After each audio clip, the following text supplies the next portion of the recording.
My YouTube channel. CTET और UP TET 2022 का part 2 यह वीडियो है। बाल विकास और अध्यापन पर आधारित 25 क्वेश्चन हम आपके लिए लेकर आए हैं, जो कि सीटेट और यूपी टेट के लिए काफ़ी ज़्यादा महत्वपूर्ण है। तो इस वीडियो को चलिए शुरू करते हैं। प्रश्न संख्या 1 है, आधार आयु निम्न में से किसके मापन से संबंधित है? इसका आंसर दीजिए आप लोग सही। आधार आयु निम्न में से किसके मापन से संबंधित है?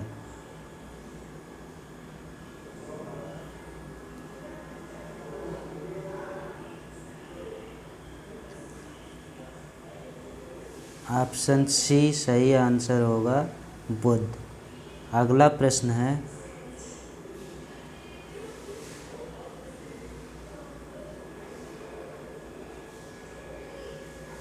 शिक्षक द्वारा कक्षा में डांट पड़ने पर छात्र यदि घर आकर अपनी छोटी बहन पर गुस्सा इजहार करता है तो यह किसका उदाहरण बनता है?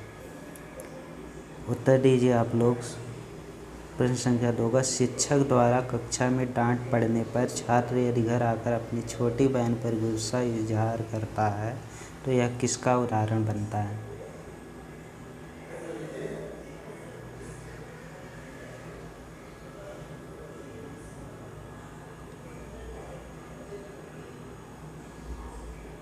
ऑप्शन बी सही आंसर होगा, विस्थापन। अगला प्रश्न है,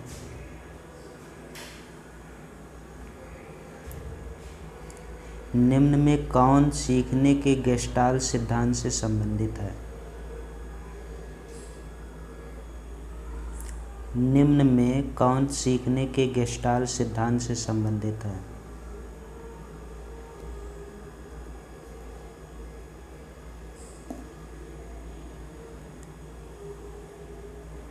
डी सही उत्तर होगा, क्वालर। अगला प्रश्न है, इरोस शब्द संबंधित है। इरोस शब्द संबंधित है जीवन मूल प्रवृत्ति से, भय मूल प्रवृत्ति से, प्राकृत मूल प्रवृत्ति से या फिर मरण मूल प्रवृत्ति से? इरोस शब्द संबंधित है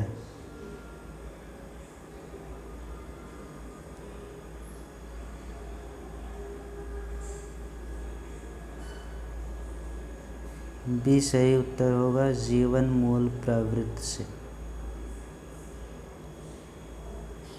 अगला प्रश्न है, अहम निर्देशित होता है। उत्तर दीजिए आप सभी लोग। अहम निर्देशित होता है।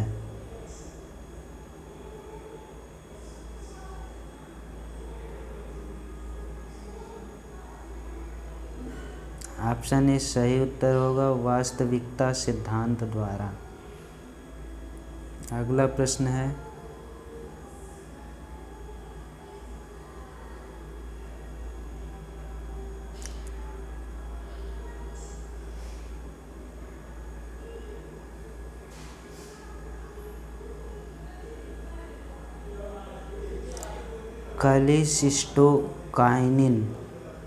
कॉलीसिस्टोकाइनिन एक हार्मोन है जिसकी सुई यदि दे दी जाए तो इससे प्राणी में क्या होगा?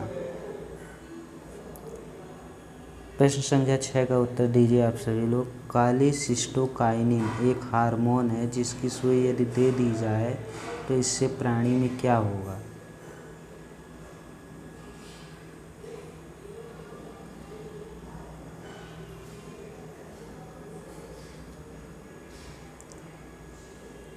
सी सही उत्तर होगा, भूख कम हो जाती है। अगला प्रश्न है, बुद्धि परीक्षण में एक 16 वर्षीय बच्चा 75 अंक प्राप्त करता है तो उसकी मानसिक आयु रिक्त स्थान क्या होगी?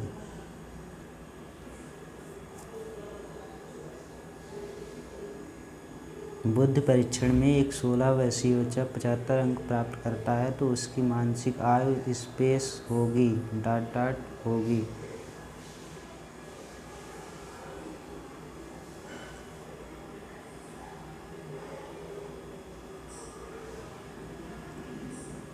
बी सही उत्तर होगा 12 वर्ष। अगला प्रश्न,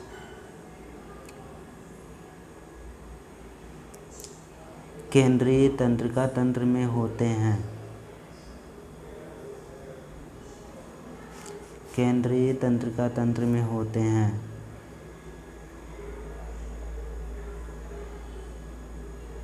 ऑप्शन डी सही उत्तर होगा मस्तिष्क तथा मेरुदंड। अगला प्रश्न, मनोग्रस्त बाध्यता विकृत क्या है? मनोग्रस्ती बाध्यता विकृत क्या है?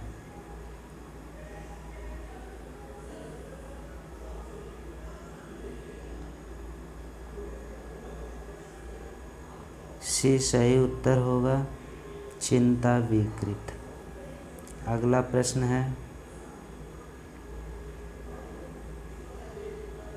सामूहिक अचेतन का संप्रत्यय डॉट द्वारा दिया गया था।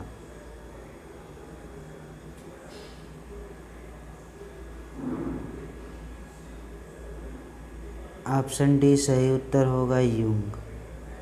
अगला प्रश्न है,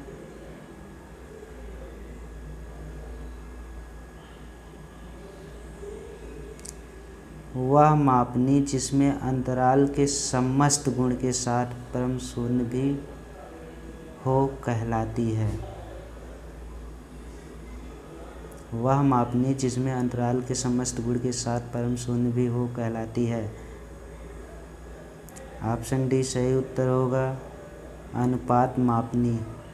अगला प्रश्न, ध्यान आकर्षित होने में डॉट की प्रमुख भूमिका होती है। सॉरी, सही उत्तर दीजिए आप सभी लोग इसका। ध्यान आकर्षित होने में डॉट की प्रमुख भूमिका होती है।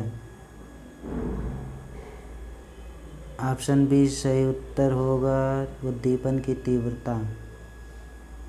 अगला प्रश्न, डॉट छात्र में रुचि उत्पन्न करने की कला है। इसका उत्तर दीजिए आप सभी लोग। छात्र में रुचि उत्पन्न करने की कला है। ऑप्शन डी सही उत्तर हो जाएगा प्रेरणा। अगला प्रश्न, ध्यान को केंद्रित करने की आंतरिक दशा है।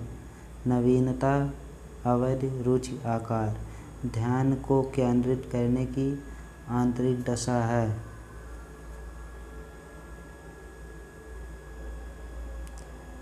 सी सही उत्तर होगा रुचि। अगला प्रश्न,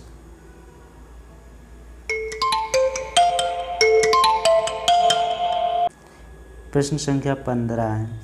एक परिस्थिति में अर्जित ज्ञान का दूसरी परिस्थिति में उपयोग कहलाता है। एक परिस्थिति में अर्जित ज्ञान का दूसरी परिस्थिति में उपयोग कहलाता है।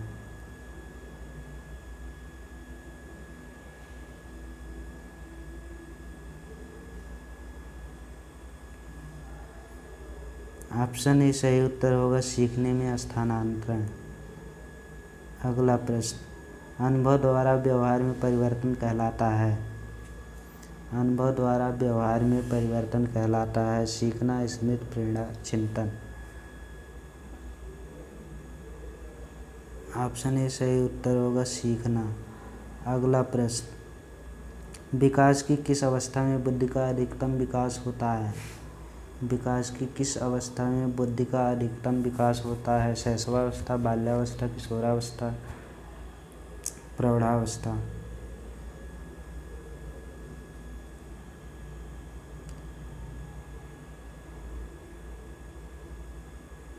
बी सही उत्तर होगा बाल्यावस्था।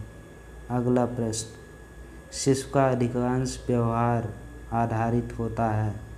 शिशु का अधिकांश व्यवहार आधारित होता है नैतिकता पर, मूल प्रवृत्ति पर, वास्तविकता पर, ध्यान पर। बी सही उत्तर होगा मूल प्रवृत्ति पर।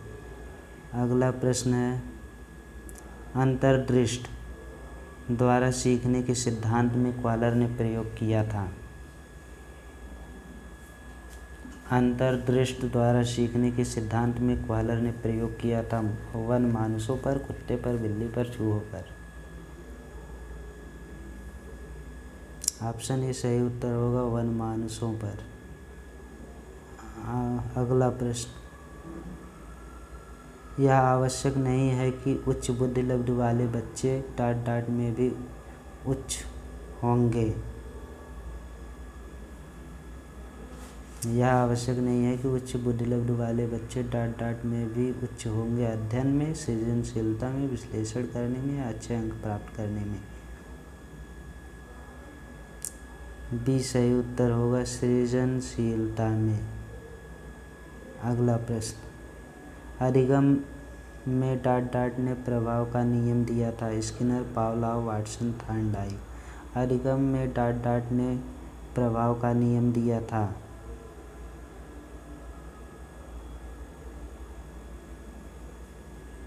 ऑप्शन डी सही उत्तर होगा थॉर्नडाइक ने। अगला प्रश्न, निम्न में से किस विधि का उपयोग स्मृति के मापन के लिए नहीं किया जाता है। निम्न में से किस विधि का प्रयोग स्मृति मापन के लिए नहीं किया जाता। तार्किक विधि, प्रत्याहन विधि, पहचान विधि, पुनः सीखना विधि। ऑप्शन ए सही उत्तर होगा तार्किक विधि। अगला प्रश्न,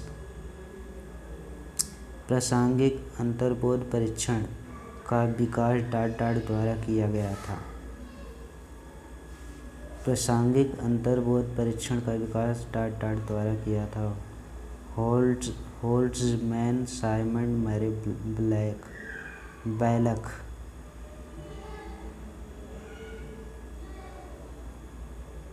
सी सही उत्तर होगा मरे। अगला प्रश्न है, मनोविज्ञान का शिक्षा के क्षेत्र में सबसे बड़ा योगदान है। मनोविज्ञान का शिक्षा के क्षेत्र में सबसे बड़ा योगदान है। शिक्षक केंद्रित शिक्षा, विषय केंद्रित शिक्षा, क्रिया केंद्रित शिक्षा। ऑप्शन डी सही उत्तर होगा क्रिया केंद्रित शिक्षा। अगला प्रश्न है